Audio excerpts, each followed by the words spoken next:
Uma das questões mais importantes para que a gente possa debater no processo eleitoral brasileiro, no processo político, e uma das questões mais interessantes que tem tido uma evolução, não só legislativa, mas jurisprudencial, de aplicação da lei pela justiça eleitoral, é a questão da participação feminina. Recentemente, um recurso de 2016 entendeu por considerar inelegíveis todos os candidatos a vereador de uma coligação partidária do município de São Paulo por conta da fraude com as candidatas a vereador da cota feminina. Foram inscritos o número mínimo de candidatas e entendeu-se que elas não receberam recursos da campanha, elas não pontuaram, a maioria não fez sequer um voto. Vários candidatos serviram inclusive de cabo eleitoral e confessaram isso para o juiz eleitoral do registro. E apesar de ter tido vereadores eleitos e diplomados nessa chapa, foram considerados votos nulos e foram anulados os registros dessas candidaturas e consideraram os candidatos participantes desta coligação inelegíveis. Em primeiro lugar, eu gostaria de dizer que eu entendo que, na verdade, muitas vezes isso é feito pelos dirigentes partidários, necessariamente não pelos candidatos. Mas, se os candidatos, sabendo que haviam candidatos a vereadora, mulheres, que estavam ali participando de uma forma fraudulenta, eles também coonestaram com esse tipo de coisas. A cota feminina veio para valer.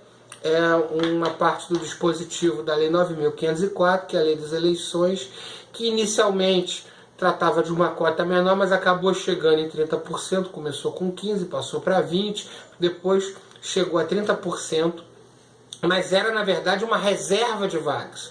Se você não lançasse 30% da chapa, inicialmente pelo entendimento inicial da redação da Lei 9.504, você ficava sem lançar aquelas vagas. Isso depois foi alterado pela Lei 12.034, 2009, onde se passou a exigir que houvesse de fato uma proporcionalidade entre 70% de um sexo e 30% de outro. Ou seja, se você não lançar entre 12 candidaturas, pelo menos um terço, 30% de mulheres, você não pode lançar mais candidatos masculinos, porque a proporção ela tem de ser respeitada, não importa o número que a coligação ou o partido político lancem nas eleições. Ou seja, passou a se forçar que a proporcionalidade que tinha sido desenhada pelo legislador efetivamente fosse cumprida. Outro dado interessante é que, na verdade, essa questão da participação feminina por cotas foi uma recomendação, foi parte de um acordo internacional que o Brasil se fez signatário no ano de 95, através da China, através da Conferência Mundial de Mulheres, que foi realizada pela ONU, da qual o Brasil aderiu.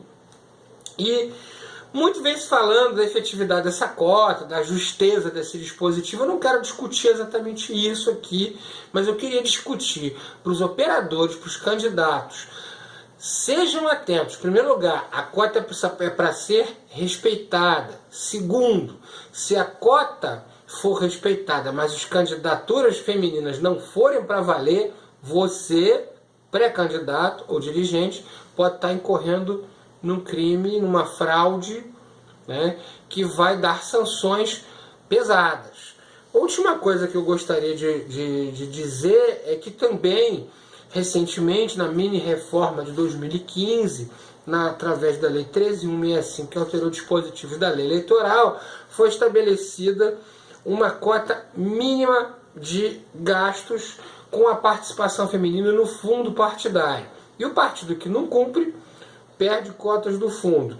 E tem também a cota de 10% de participação feminina na televisão, que vai ser ampliada até 2019 para 20%. Isso, no meu entender, faz avançar e faz com que os partidos políticos cumpram de fato essas disposições, mas eu quero chamar a atenção seriamente, né, para que não existe mais espaço para candidaturas laranjas. Eu não estou falando da candidata que abandonou a campanha no meio da campanha, ela vai ter que responder sobre isso, mas ela tem que ter recurso, ela tem que pedir voto, ela tem que efetivamente comprovar que, apesar de uma pequena votação, ela foi de fato candidata.